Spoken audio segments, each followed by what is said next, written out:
Hi guys, welcome. Yeah, this is kind of new for me. I'm using the OBS Studio right now, so I do apologize if there's any bit of a lag. It's kind of new for me and everything, and I'm using this, like I said, for the first time. Um, so I do apologize if there's a lag or something because it's completely new for me. But anyway, yeah, welcome. Let me see if I can get a link going here eventually. Let me see if I can get some links. Well, maybe not. Maybe here I'm gonna have to go to another screen here so I can link this up on Twitter and everything as well. But yeah, welcome to this. I said I was going to do it, and I am doing it. It is a live WrestleMania 37 overview on last night's event. I mean, this past weekend's event in Tampa, Florida. Very, very unique, if you will. A very unique event. There's no getting around it. Very unique, and honestly, a lot of people have come out and said that, and I said this in my little review I did yesterday. Basically, this was, night two was not as good as night one. I think that's fair to say. I think that is fair to say that, night two was not as good as night one. So um, and you can kind of see exactly what I'm doing here. This is basically just to let you guys know. This is what I do anytime with a regular live stream when I'm not going like using things like OBS Studio. Because like I said, this is the first time I'm using it. This is one of the studios that apparently is related to things like Streamlabs and everything. The places that Del X Man and I think John Campia and others have been using.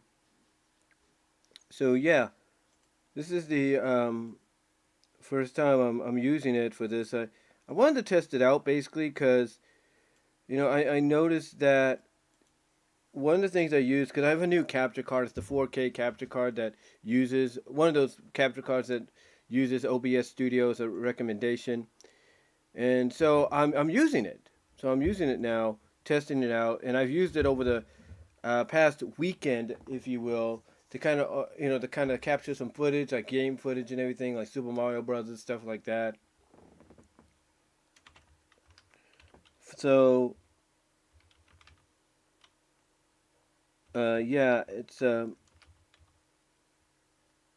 of those situations to where like I said, it's completely new. I know not a lot of people use it, but it feels better, I guess, when you have something on the screen besides yourself, to talk about things.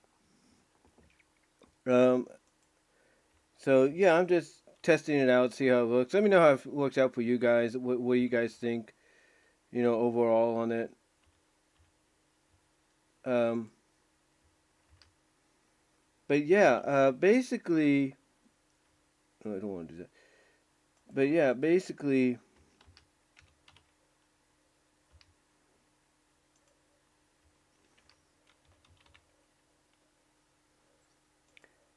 basically, like I said yesterday in my review of night two did not live up to what night one was, and you can kind of tell that night one was that both nights were produced by different people. Obviously, it's like you could tell like somebody like Triple H or whoever was doing night one, and then someone like maybe Kevin Dunn or Bruce Pritchard was doing night two. So yeah, you could definitely tell that like there was a difference, if you will, a difference in quality.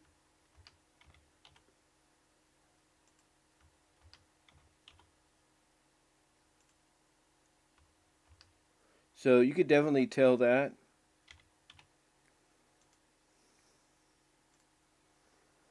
Like I said, you could definitely tell that like there was a difference in quality and everything. So yeah, you could definitely see it.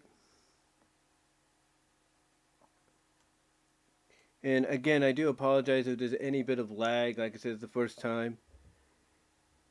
I'm doing this, so I do apologize. I think it's because I got so much on the screen and everything, and that's why it's conking out a little bit. So I do apologize, for that.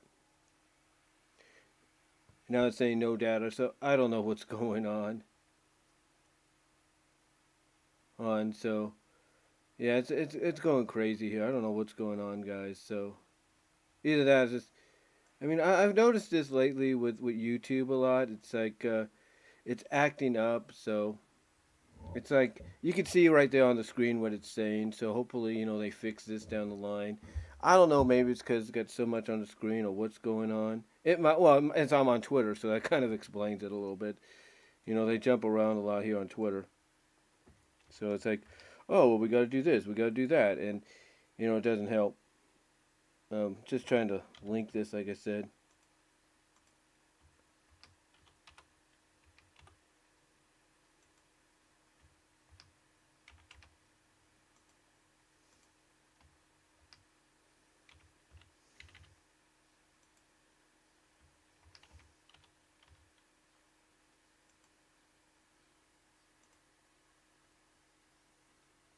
So again, I do apologize for any bit of lag, going on because apparently a lot of these things. It says YouTube is not receiving enough video to maintain smooth streaming. So yeah, I do apologize for that. I do apologize for that, guys. And it looks like there's just what it looks like to me is YouTube is kind of catching up with itself, or it's trying to, and that's why you get the backlogs or something. I don't know. So hopefully that works. Hopefully they work on that in the future. But anyway, though, guys, let's talk about WrestleMania. Let's talk, like I said, let's talk about WrestleMania best we can. I'm gonna check something here on my TV right now, so I can see how the live stream is going.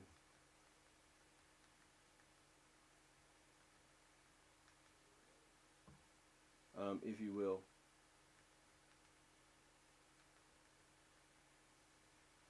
Hopefully they work on that in the future. Yeah, it's a little stiff, so I do. But anyway, though, guys,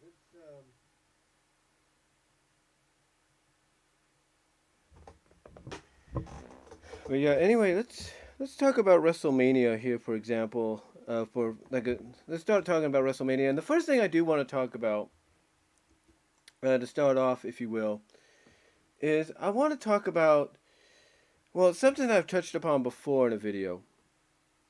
Something I've touched upon before in a video, and I know some people are like, well, you can't help it or something. It just it's just how it is and everything. And it looks like that probably was what it was. It was I was on Twitter, and you know how Twitter is like quick and quick. So I think recommendation to anybody that's watching this now or afterwards, Solo Monster, just Alex or anything. If you go on Twitter, the way it's rapidly going, you need to kind of probably get off Twitter because it will take up some of your bandwidth, I think. I'm not really sure. Or knock you out or something like that. Or temporarily try to knock you out. Um, anyway, and, looks like we have a little interesting thing here. Oh, it looks like we had a wardrobe malfunction at WrestleMania, and it was Dana Brooke. Yeah. Yeah, it was Dana Brooke. Let me show you guys. I don't know if I can pull this up. But yeah, it's right there. Right there it says this is on Pro Wrestling MMA World on Facebook. But look at that. Wardrobe malfunction, if you will. So yeah, it looks like she had a wardrobe oopsie. None of her, not her fault mainly because she's just trying to compete, and it was rainy that day. It was very rainy, and yeah, it was probably not the best of conditions to have, have a match where like a lot of talent comes in at numerous occasions and competes. You know what I'm saying? Anyway, though, yeah, let's talk about Mania. And again, first thing I want to talk about is something that I did a video on, recently, and that is the fact um, that is the fact that, well, let me put it to you like this. I did a video where I talked about how fans nowadays, that more casual fans, was starting to take notice, if you will, of things, of what the hardcore fans had to say. They were starting to take more notice of it.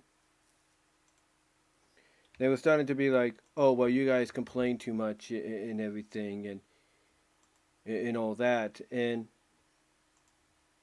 I get, that everybody has a right to their opinion. I'm not going to fault them for that. I'm not going to fault them, whatsoever for that. But um, it's it's not entirely, their fault, if you will, because they're just giving their opinion, is what they're doing. They're just giving, their opinion on what they feel and believe is right now, or what they feel is not being utilized correctly here in wrestling. They're just giving their opinion. That's all they're doing. They're just giving their opinion on, what they feel is right and not right in wrestling. One of the people that's been getting criticized lately, that's being criticized, or two people I've noticed being criticized lately, if you will, because they're just giving their opinion. Yeah, it looks like things are straightening out. Yeah, basically when you go into multiple windows here on when you do a live stream, especially with when you're testing out new software, it's a little different.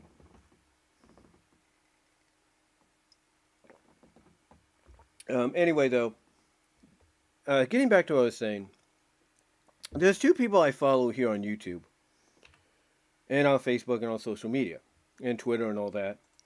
And those people are, I'll bring it up right here. You can probably see this. Is Just Alex, or Just Alex, formerly Deluxe Man. I'll bring up some images, maybe if I can find those.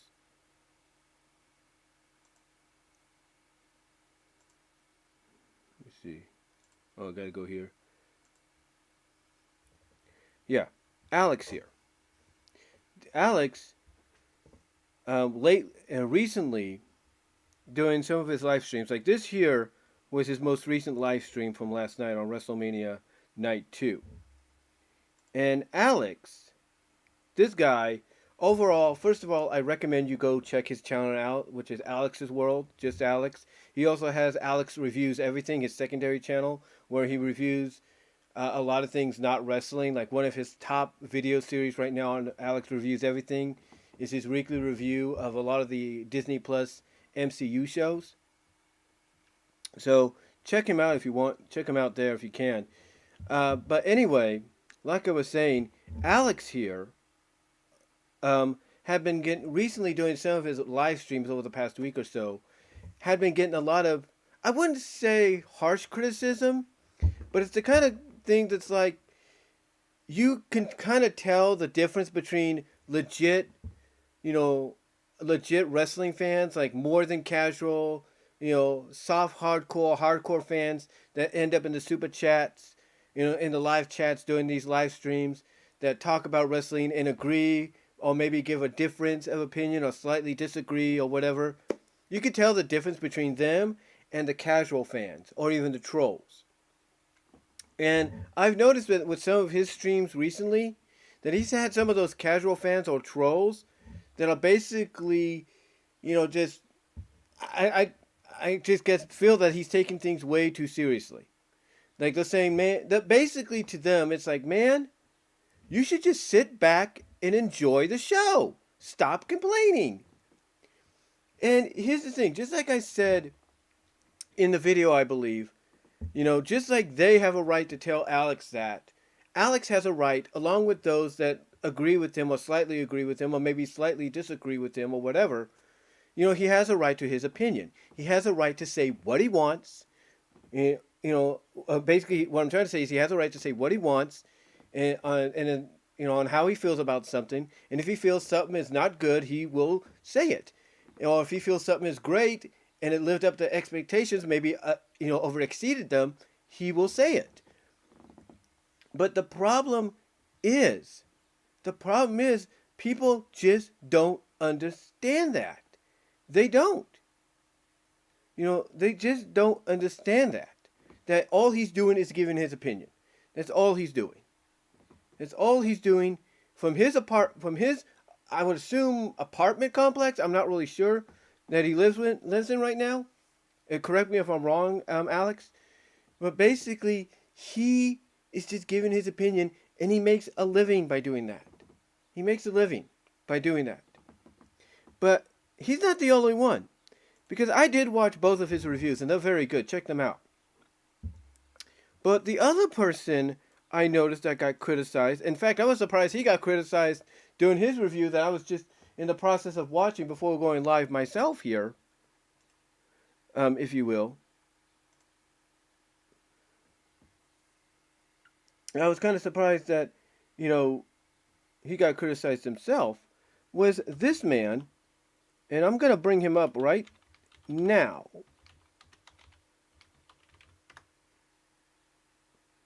This man, Jason Solomon.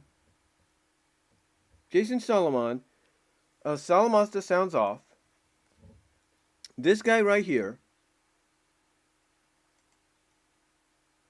Jason Solomon, who also does color commentary for House of Glory along with JD from NY206. Jason Solomon, this man right here. As a matter of fact, let me see if I can get a more recent picture. More recent.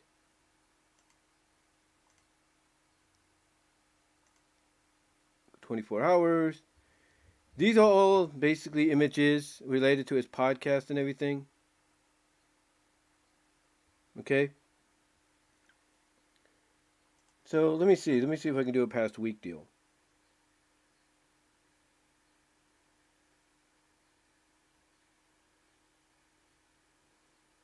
Okay. That's not going to work. Past month. Nope.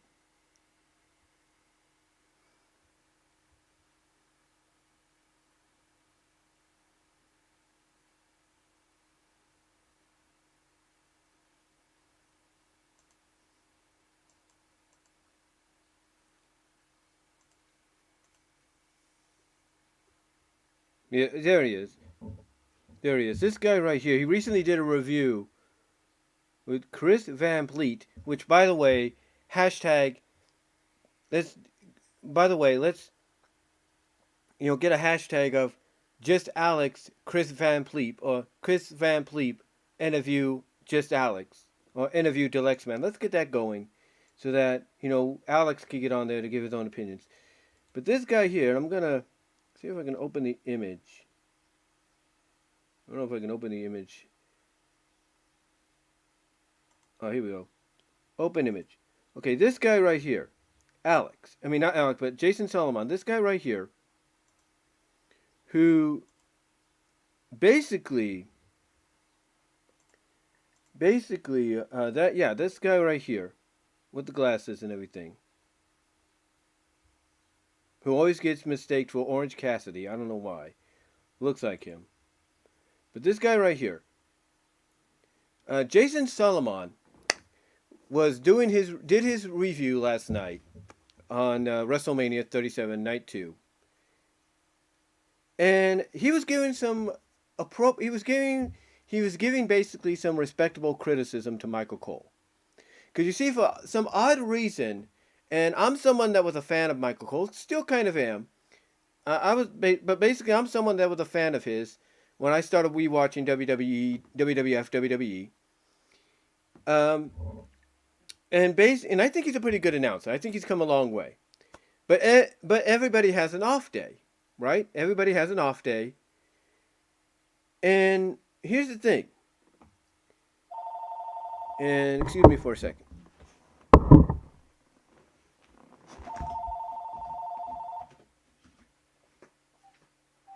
Hello?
Yeah. But anyway, did you get the mail? Not yet. It hasn't come yet. Did you put my thing out? Yeah. Okay. Well, I just want to let you know that I'm here and I'm on break and I'm going to go back. What time is it right now? Let's see. I'm taking my 4:15. I have 6 minutes to go. Yeah, it's 10:39. Okay. And then, okay. No, I was trying to be like understanding, but like, what the heck? I'm trying to do my handwriting with tears with my kids, with the kids, and they're just first day back, so it's fine. Okay, it's fine with me. I'm just not gonna worry about. I gotta worry about the kids and the stressed out teachers. That's the hard part. Yeah. I just kind of okay.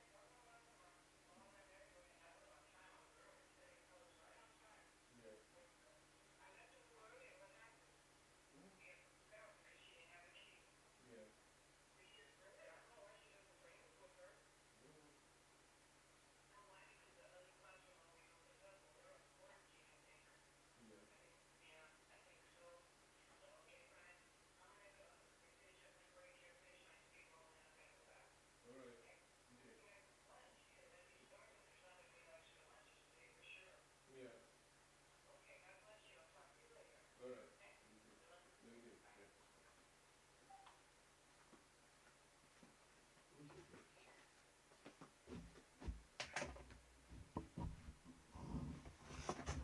Sorry about that, guys.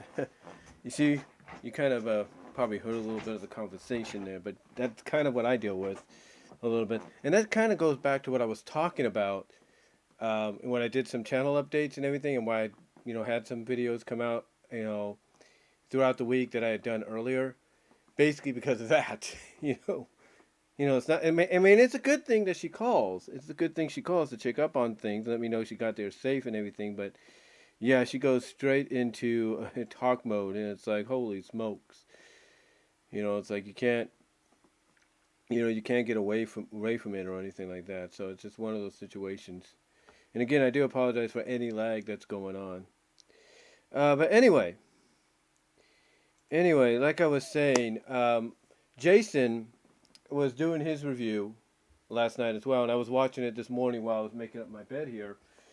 And he was reading off some super chats. He wasn't reading them all off. He was just reading the ones that he could just, briefly catch while he was reviewing the show, because he usually reads the super chats, and if he's in the mood, he'll take calls and all that as well.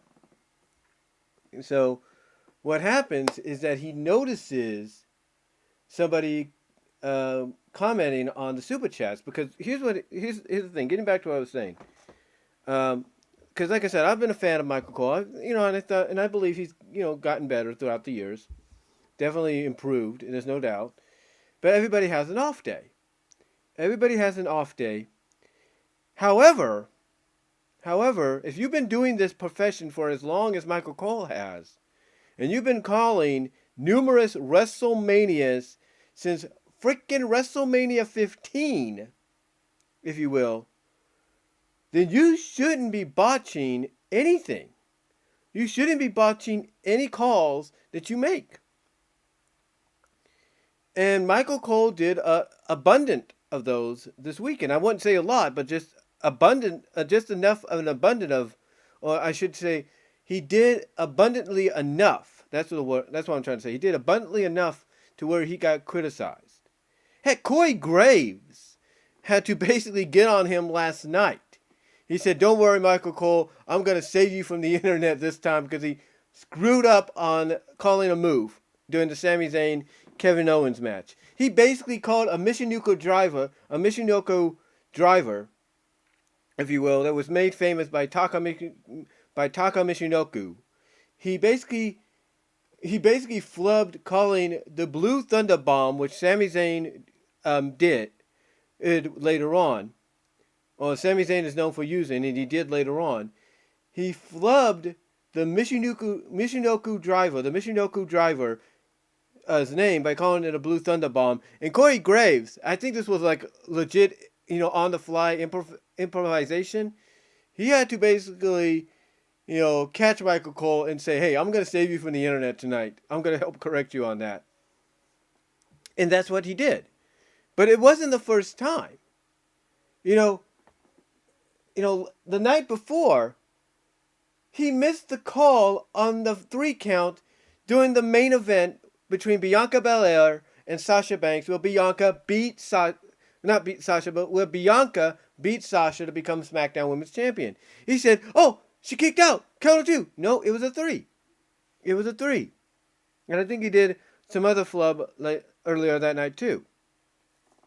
But then last night he didn't just flub the calling of the Michinoku driver by calling it a Blue Thunder Bomb.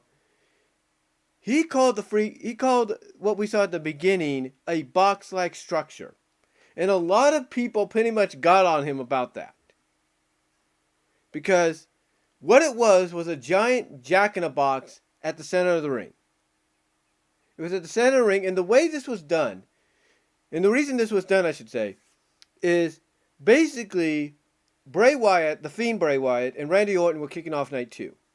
So the entrance for Bray was, you see him coming through this fiery-like tunnel, with his burnt version, the burnt to a crisp Fiend, if you will, the look of the Fiend that nobody's a fan of. Well, obviously, Bray Wyatt and WWE heard people and said, okay, fine, we'll put him back to what he was.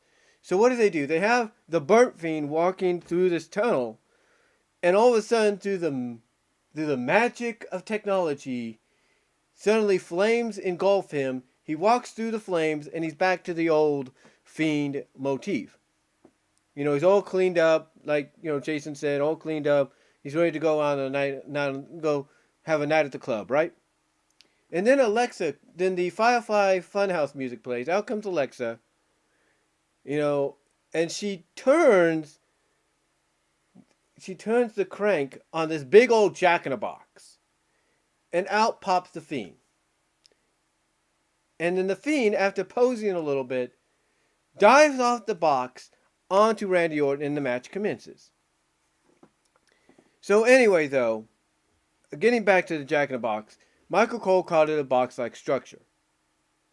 And this is where, again, a lot of people like Jason here were, and I think you can see the picture depending on how you view this. Jason here was Jason was criticizing Michael Cole.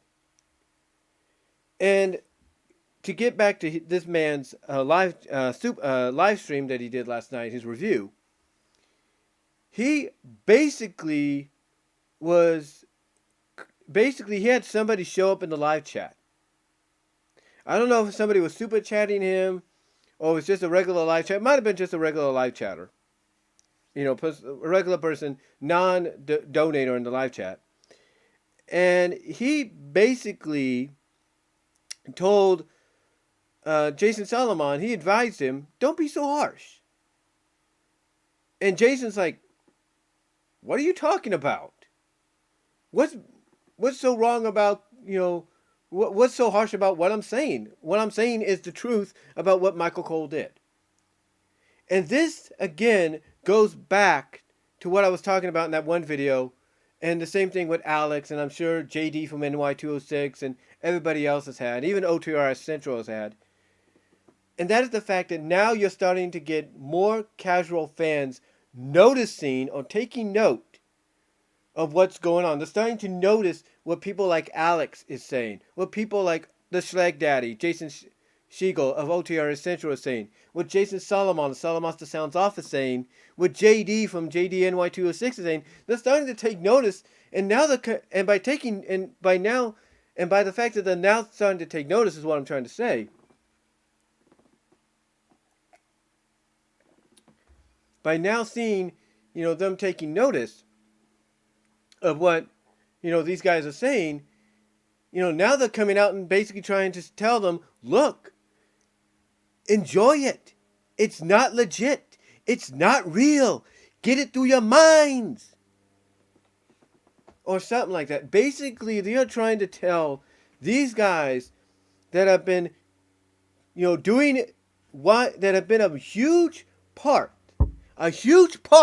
mind you, of the YWC, the YouTube wrestling community, for a long time coming on here on YouTube and giving the opinions and criticisms, positives and negatives, on the wrestling business and what they loved and didn't love.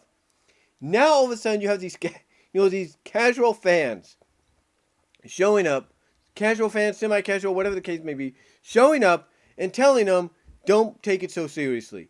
Don't be so harsh. Oh, just sit back and enjoy it for what it is. Not understanding that each of these guys grew up in an era where they know it's not legit. It's not, how's the word go, not that real. It's choreographed, whatever the case may be. They know that. They understand that, and they show the appreciation for things that they feel are great. But when they see dumb crap happening, they're going to call it out. And they have a right to. They have a right to. They have a right to come out and call, companies like WWE, AEW, New Japan, Impact Wrestling, NXT, which is part of WWE anyway. They have a right to call them out, if you will, for any BS that they feel, isn't good. I mean, The Fiend losing to Randy Orton last night not just got the irate ire of them, of this guy here, if you will. Let me get back to that. Sorry.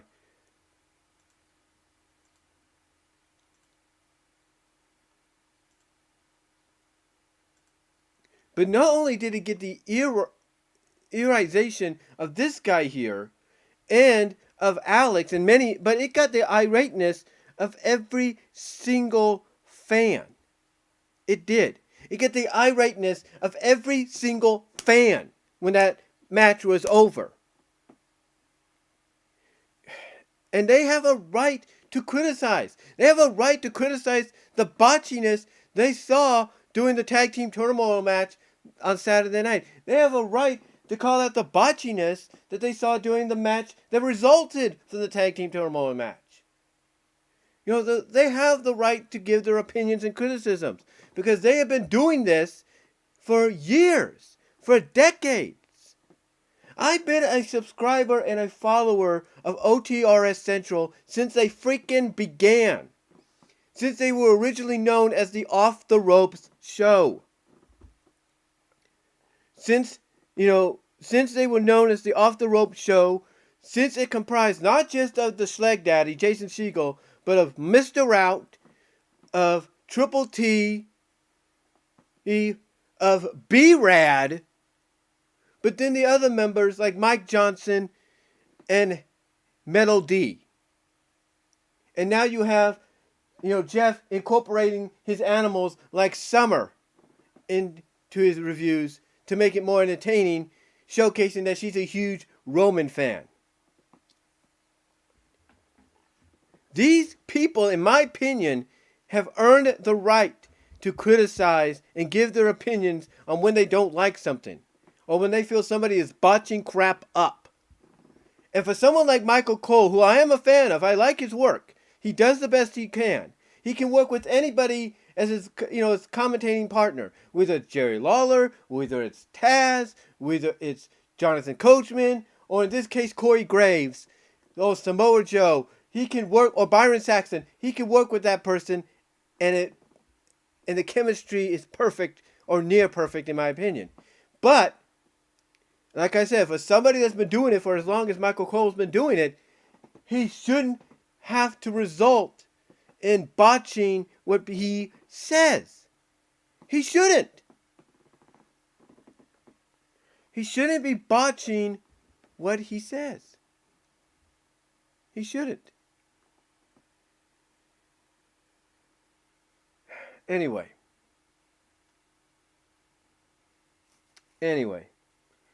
The fact of the matter is,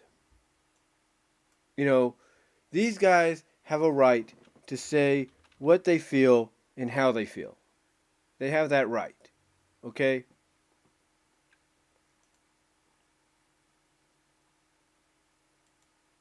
you know, just like I have a right to talk about my overall thoughts on this event here, WrestleMania.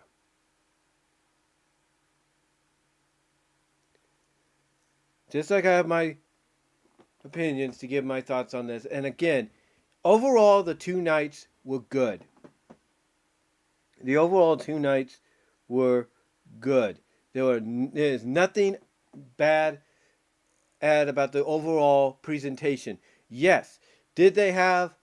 Yes. Did night two not live up to night one? Absolutely. But in the middle of the event, it started to pick. In the middle of night two, it did start to pick up. I mean, you have just Alex. You have Alex, if you will. Alex coming out. Alex, let me bring him back up. Let me bring him back up again. Let me bring him back up. Okay? Let me bring him back up, and I don't know why it does that sometimes. It just does that lately. But let me bring him back up. Let me bring him back up here. Let me bring that guy back up. Okay? Let me bring him back up. All right, here he is. Yeah, I should get a bigger picture than that.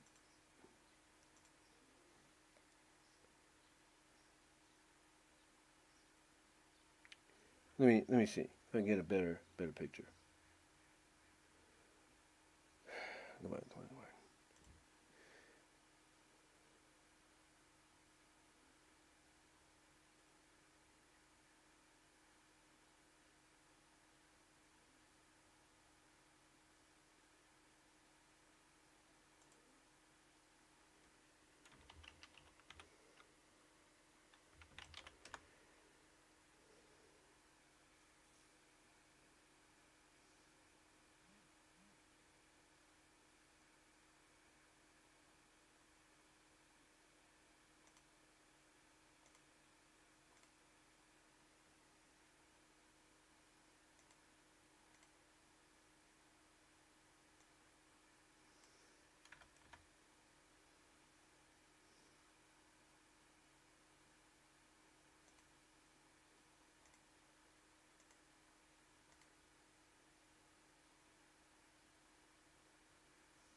That's not going to work. Anyway, I can find him again here.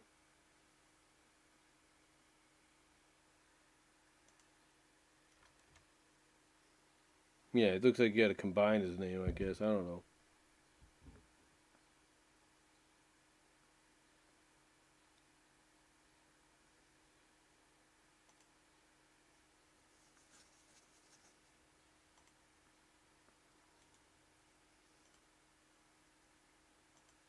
Yeah, there we go. That's a better one. But this guy here, Alex. What was I trying to say? What was it? Totally forgot what I was going to say there.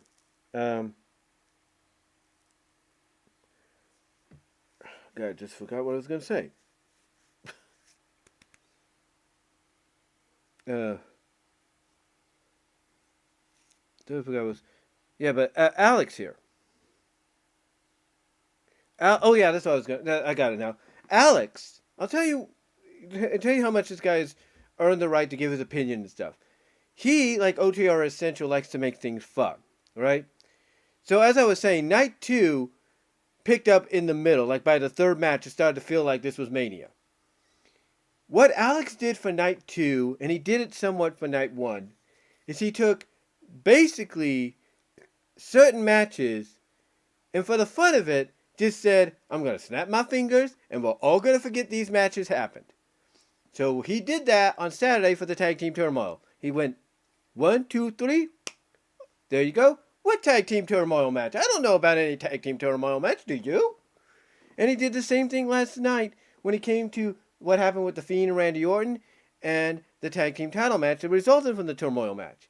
He went, when I count to 3, snap my fingers, we're going to forget those things ever happened. They don't exist. 1, 2, 3. What Fiend and Randy Orton match? Or what women's tag team title match? You guys must be. I must have been, dreaming or imagining it. I think we're all imagining it, because what he did, and even Jason, in a way, kind of. I'm not sure if he saw the Lex Man's review yet, but I'm sure Jason. I'm sure Jason was kind of smiling because it's ironic, because even he said that when we got to this match between Kevin Owens and Sami Zayn, this is when it felt like WrestleMania started. WrestleMania Night 2. And it did. I will agree it did feel like that because it picked up. Now look, like I said, the tag team match between, for the women's tag team title, I thought was good. I thought it was alright. By de facto, Tamina and Natalya were the faces. So I thought it was alright. I thought it was good. So I thought that was an alright match. The first match, again, is like, it makes you, obviously it didn't make anybody in Raymond James Stadium happy or anything. It did not make them happy. Neither did it make anybody watching on Peacock, WWE Network, pay-per-view, legit pay-per-view, or even anybody on social media. So, to them, they don't know what's going on there. But to a lot of people, this is when it felt like the show actually started. And again, like I said, these two had a great matchup. And if you're a Ring of Honor fan, then you ended up getting two classic Ring of Honor matches in a WWE ring on WWE's grandest stage of them all, WrestleMania. That's what you ended up getting. Congratulations. You got what you've been waiting for. And, they both delivered. They showed why these guys were good. So anyway, though, like I said, by the time this match happened on night 2, this is when everybody felt like it really picked up. Did it drag a little bit, throughout? Well, this match didn't, and neither did the Nigerian drum fight, neither did the U.S. title match, and believe it or not, even though it was slow-paced, neither did Asuka and Rhea, in my opinion. I mean, yeah, it wasn't at the level you believe they could get. It wasn't at that level. I will agree on that. But you got to remember, this is the first time they've worked with each other. And they may have gone over what they were going to do. But, it's one thing to go over what you're going to do. But it's another to actually go out and do it. So the chemistry probably wasn't there just yet. But these two have the potential to have great chemistry if given a little bit more time to work with each other. But yeah, overall, again, I do agree. Night 2 by the third match is when night 2 of Mania really began, or really felt like a WrestleMania, and especially the triple threat lived up to everything everybody expected. Now, was everybody pretty much right in the fact that Roman would win? Absolutely, because you want to establish his dominance, and the story, I will agree, plays out, in an aftermath way. It plays out perfectly because you can have both Daniel and Edge both blame each other, and blame each other by basically saying, you cost me my match. You did this, you did that. And maybe one or both accepts the blame. Like, maybe I should have let you win. Then that way it would have been just us. What I see coming out of this is we're going to get a rematch. But I think what's going to happen is, it's going to be different. And I think they're going to add the stipulation of elimination. Thus, if you eliminate Roman from the equation by maybe double pinfall or whatever the case may be, then, you don't make... Here's the thing. You still make him look strong because it'll take two guys to eliminate him from that triple threat elimination match. But the thing is, you'll finally get down to what you've been wanting. And I think that's why they did this triple threat match, to build to a rematch at WrestleMania Backlash with the added equation possibly of it being elimination. So that way there's no excuses. And, it does give Daniel and Edge a reason to team up and take Roman out, get him out of the way, and then focus on each other. So that's what I think could happen. That could be the aftermath. But yeah, that main event lived up to all its hype. And overall, like I said, I think this was one of the better WrestleManias, combining the two nights. I thought this was one of the better WrestleManias overall. Yeah, it had a few clunkers here and there. There's no doubt, and I would have to give it a solid A minus. The minus being you had those clunkers. You had the clunker with, the tag team turmoil match. You had the clunker with the opening match and somewhat the women's tag team title match. It was all of in the turmoil match. So I give it an A minus overall. And also I have to add in the whole Michael Cole botching up a few things. And I don't know what was going on there. Now as you've heard, there is a change in commentary coming around in this week. Tonight we got pretty much a semi-new Raw commentary team with Corey Graves returning, and then you got this guy from ESPN. I don't know what his name is. Let me look him up. Let me look this guy up. Hold on.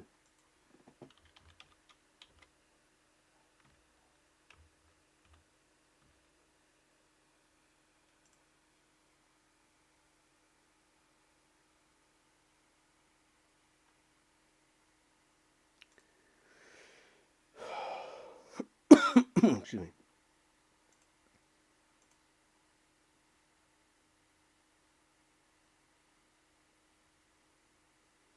Ardeen, Ardon, Ardeen, Adron, Verk, Ardeen Verk is going to take over. Adran Verk is going to take over as the new play-by-play guy on Raw. But the thing is, what about Tom Phillips, you might ask? Well, we don't know. We don't know what happens to Tom Phillips. So we're going to find out soon. My guess, even though we haven't heard anything yet, my guess is Tom Phillips is either going to go to NXT and be the commentator there, because he's been doing that lately, I think, or Vic Joseph is going to go to NXT, and I think Tom Phillips may replace Michael Cole, because there has been reports over the past several months that Michael Cole is going to start slowly transitioning to more of a backstage role, if you will, like a backstage mentor, if you will, for some of the announcers in the future. And this would probably explain why this change is happening. Thus, you're taking Tom Phillips and putting him over onto SmackDown to replace Michael Cole. And as far as Samoa Joe goes, he's either getting cleared to get back in the ring, thus you have a challenger for Bobby Lashley, or you have a challenger for Roman, or he's going to transition over to SmackDown to build maybe to that. Maybe that's why we're getting the change too. Samoa Joe's going to be a commentator on SmackDown, maybe briefly, to build to him and Roman down the line. So that's something to actually think about. But yeah, besides, Michael Cole making the botches, which I don't know. I don't know if it was scripted or on purpose, because I don't know if maybe Michael Cole knows he's going to get replaced, and he didn't think it'd be this soon that he's going to be transitioned over to his backstage role. I don't know, but we'll have to see what happens. We'll have to see what takes place. But overall, like I said, WrestleMania, A minus show, A minus show. And the reason for the minus, like I said, was not just for the botches in the matches that I talked about, that everybody agrees were botchy. Not just because of the flubberness of Michael Cole's commentary, which again I could probably guess is a result of him finding out maybe that this could be his last Mania as the announcer, as the main play-by-play guy, and next year maybe it's going to be Phillips or somebody else. I don't know if he did all the flubbering on purpose because of that. I don't know.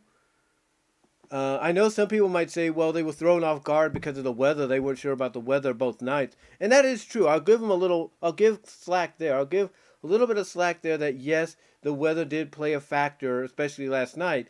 And, some things being off track and maybe even somewhat tonight. Last night, not last night, but what I'm trying to say is I can give a little slack.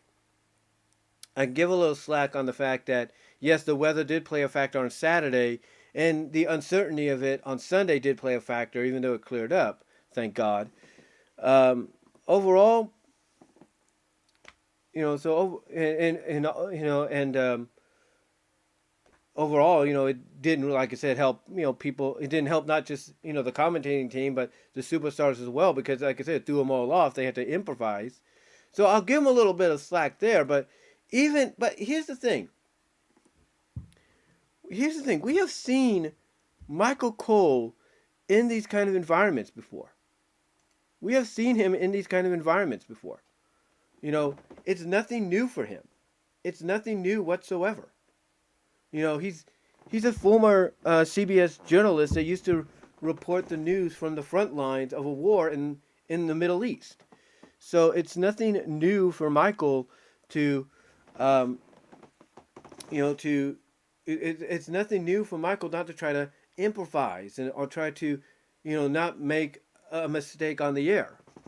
Because he usually doesn't. Like I said, he's done a lot of manias since 15 as a play-by-play guy.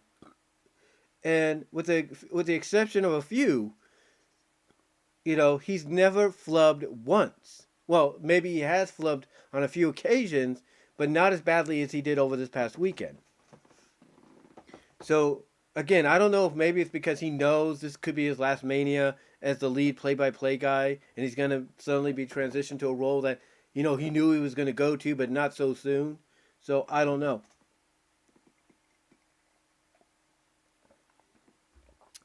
But overall, I will say this. With those, like I said, with those exceptions, this was an A- show. But the other reason I give it a minus, I don't know if I'm the only one that's dealt with this, and it's very similar to what was happening at the beginning of this stream, and it's somewhat what was happening with Alex's stream last night, as well. But here's the thing. Saturday night, even with the weather situation they had there, my Peacock broadcast, the broadcast I got on Peacock, it was good. There was no delays, there was no interference, there was no freeze-ups or anything like that. Everything was good. Despite the fact that that was the night that pretty much put WrestleMania 37 Night 1 in jeopardy. But overall, it was good. It was all right. No crappiness, no nothing. But then last night, I don't know what happened. Okay? I know it wasn't my TV. I know that because it would have done that a long time ago. And this is a fairly new TV. Okay? So I know it wasn't that. But to me, I think somebody on Peacock's end or Comcast's end, Xfinity's end, was screwing up. Now, I paid my cable bill earlier that day. I paid it via mobily. So I paid it mobily. So there shouldn't have been no issues. My thought process is because even though the skies were clear for Mania last night, there was still interference because of the storm. There might have been interference, I should say. Let me correct myself. There might have been interference because of the storm. But I noticed something. I was noticing something. I was like, okay, because I was seeing more than enough freeze-ups and everything. And I'm thinking to myself, wait a minute. It froze up when Randy gave the RKO to The Fiend. Or just about gave the RKO to The Fiend. And won the match. It froze up when he did that. Okay. And I'm thinking at first I can excuse that, right? But then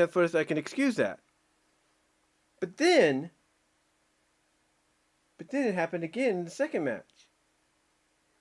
And ironically, it happened when Shayna Baszler got the kettle full of clutch on Nia Jax to, get her to pass out. It froze there. And then, ironically, it froze somewhat during the Nigerian street fight. It froze somewhat during Kevin Owens and Sami Zayn. It froze at times doing, well, not as much doing Sheamus and Matt Riddle, but still there was a bit there. It didn't do it as much during Rhea and Asuka, and thankfully it didn't do it too much during Edge and Roman and Daniel. And that match had two concertos, if you know what I mean. So I guess you can kind of see where I'm going. I'm heading towards with this, right? It seems that anytime there was a head shot, whether it was an RKO, the careful clutch, if you will, a brainbuster on the apron, whatever the case may be, it always seemed to freeze up. It's almost like Peacock doesn't want to show people landing on the freaking heads because of finishers, or people being put into a submission, if you will, that causes them to pass out. They don't want to see something that resembles a chokehold. And you know what? Salamonster said it best. And Jason, if you're watching this, I thank you. And by the way, Superchats are open if you guys are just wondering. But Salamonster said it best. Because there was a backstage segment before Riddle and Sheamus. Between Riddle, Great Khali, and Rob Van Dam. And Rob Van Dam gave Riddle a pack of his RVD rolling papers, which I think is a thing he's, doing now. And Salamonster said it best. He said, I've got a feeling that before that show ended, and before they put this on demand, they're going to edit that part out. And I just say to myself, it's exactly what I said in the video about this. And that is, now I'm wondering if WWE is regretting making this deal. I'm wondering. Because I guarantee you this. If this keeps up, it's one thing to go through 1,700,000 hours of content of the past, 30, 40, 50, 60 years of the WWE library and all the other wrestling promotions they own the library rights to. It's one thing to do that, to make it more proper for today's society. But it's another to overstep your boundaries and suddenly cause some kind of freeze up when there's a potential, head injury or whatever the case may be happening. And yet they didn't do that when Edge hit Daniel Bryan with a freaking concerto, or when Roman hit Edge with a concerto in the main event. And they didn't do that. Well, they almost did it, but whatever the case may be, they didn't do it that much when Sheamus hit the freaking bro kick on Matt Riddle.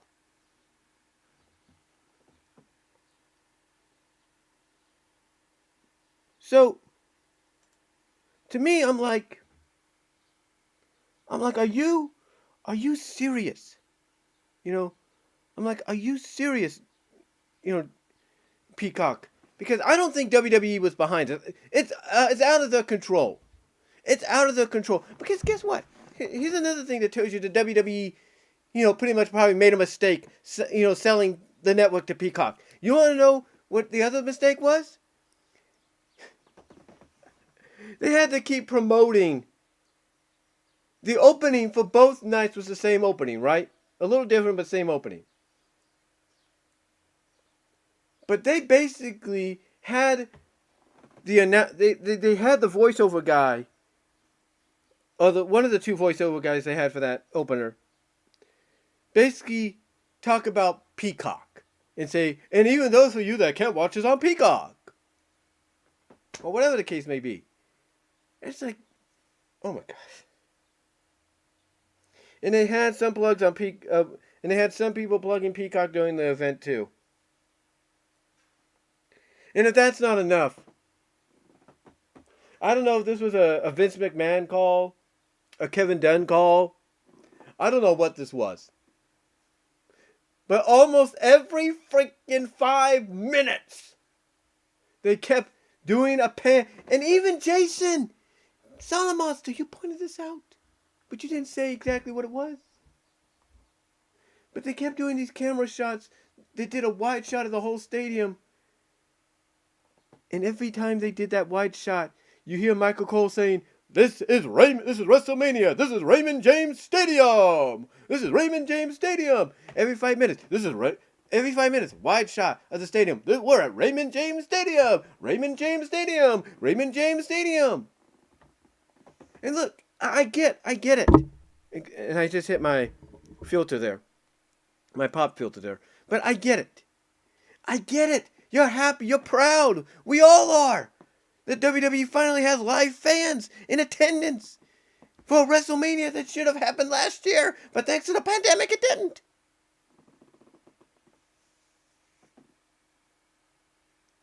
Look, I'm glad you're happy about that. I'm glad you're proud about that.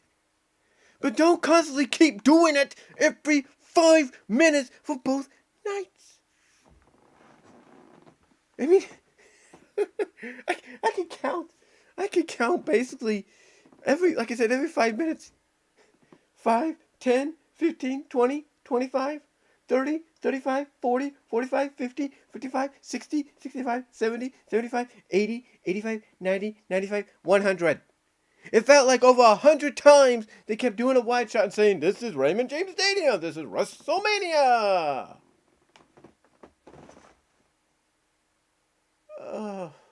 Look, I know you're happy and you're proud and you want to flaunt it. More power to you, but no, constantly do this. We get it. You're at Raymond James Stadium. You got a live crowd back. That's great. More power to you. We're happy about it. We all agree that it brought the energy to WWE that was long needed. That even Vince McMahon said was missing. But you don't have to keep constantly flaunting it and talking about it every fucking 5 minutes. Now, again, I don't know if this was a Vince McMahon call to keep doing that or was a freaking Peacock call. And if it was a Peacock call, again, I almost guarantee you, that WWE, there are some people in WWE right now, they're going like, did we really make the right decision? And I'm hoping whenever they have to renegotiate the contract with Peacock to either keep it on there for another few years, or basically let them know during the renegotiations that, we're only going to do these 5 years and we're going to go back to the network. We're going to bring it back to the U.S., which I think would be a good move. Whenever those renegotiation things are, I hope they tell them to their face that they are upset. They are sick to death of the interference that Peacock is doing. I mean, it's bad enough that AEW is now having TNT overstep their boundaries. Overstep the boundaries. Yeah, you heard me. I did a video on that. I'll show you. Let me show you. Let me show you. Let me show you what I'm talking about. Okay, guys? Let me show you what I'm talking about. All right? Let me show you. Let me show you. And I know this is probably the most I've been animated in a while, right? Right? But let me show you. Right here. This video here. Right here. AEW versus Peacock and TNT's. This is what I titled it. AEW in WWE versus Peacock and TNT standards and practices and doesn't mean change to come. And look what I said there. Read that. Read that right here. Read this. Read that if you can. It says, with Peacock scanning through over 1,700,000 hours plus scanning over... Let me read that. With Peacock scanning through over 1,700,000 hours plus of WWE content, does this mean WWE regrets the deal and will come to it, I should have said to it, I'll fix that later, in the future with Peacock? And then this is what I say about AEW and TNT. And now TNT seems to be overstepping their boundaries with AEW in the weekly show. So does that mean a change of networks is coming after the deal is up in 2023-2024? You see what I'm saying? It's like nowadays, especially with this whole council culture deal and these Karens, if you will, it's like If you're a wrestling promotion, you gotta find a network in a home that's not gonna be afraid of standard. That's not gonna be afraid of cancel culture. It's not gonna be afraid of these Karens. That's what you need to do. That's what you need to do. Honestly. It's like again, you wonder if they're now regretting their decision. You gotta wonder if they're now regretting their decision. Because guess what? If I'm WWE, if I'm AEW, and I have these networks interfering and doing things that they shouldn't be doing, then yeah, I'm pissed as well. I'm pissed as well. Because again, like I said, I don't know if I'm the only one that dealt with this last night. I don't know if I'm the only one that dealt with this last night. Because last night, again, Saturday was good, even despite the weather delay. But last night, for some odd reason, there was interference. There was interference. And I'm like, what the heck? What the hey? You know? It's like, I just don't get it. I just don't get it.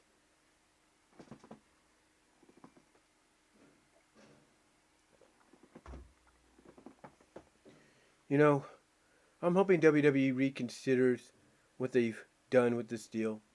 I hope I don't know Vince McMahon, but I hope Paul Levesque, Triple H, I hope somebody that has some stroke around there goes and contacts Peacock and say, look, enough with you overstepping your own the network for the next 5 years, but that doesn't mean you could just interfere in live events. Because I think that's what happened last night. Call me a conspiracy theorist, but I believe that's what happened last night. And if it wasn't for that, honestly, even with the botches from Michael Cole and the botches through some of the matches and maybe the wrong booking decisions and all that, I probably would have given this an A+. I would have.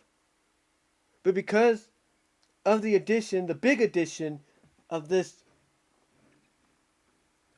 freeze up, that all I'm going to say is Peacock better get their act together. Because I guarantee you, if they keep doing this for the next 5 years, then that 5-year deal is going to go out the window, and WWE will find a legal way to get out of the contract and bring the WWE network back to the States. Because you know why? And here's why. You know why? Because a lot of people believed this was going to happen, and it did. They felt this was going to happen, and it did. And hopefully, WWE realizes the mistake they made. I hope they do. I really hope they do.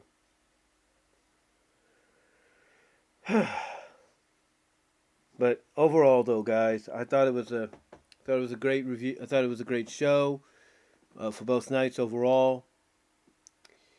I'm definitely going to try to get it onto DVD if I can, because it's going to be on demand. And I'm not going to be surprised, and neither should you, because just like Salamonster said, there's going to probably be some edits to the freaking broadcast already. But let me know what your thoughts are, though, down below. What are your thoughts on WrestleMania 37 over the past weekend? Did you like it? Do you agree with the grade that I gave it? Do you believe Peacock, if you had issues like I did, have overstepped the boundaries? You know, let me know what your thoughts are. Comment down below. Thank you all for joining me for this live overview of WrestleMania 37, and the first time that I've been doing it, or the first time that I'm doing a live stream with the courtesy of the usage of the OBS Studio software. Let me know if you like this, or you want me just to transition back and forth from doing this and just a regular live stream. Let me know what your thoughts are. And that's it, guys. Thank you all for joining me, and I'll be back hopefully with a Topics on My Mind video. But again, let me know what your thoughts are. Again, I do apologize for the lag earlier. It seems that when you have Twitter on your screen, and it's constant updating, if you will, of tweets coming in, that is going to be interference and lag. But let me know what your thoughts are. though, down below of everything I've had to say.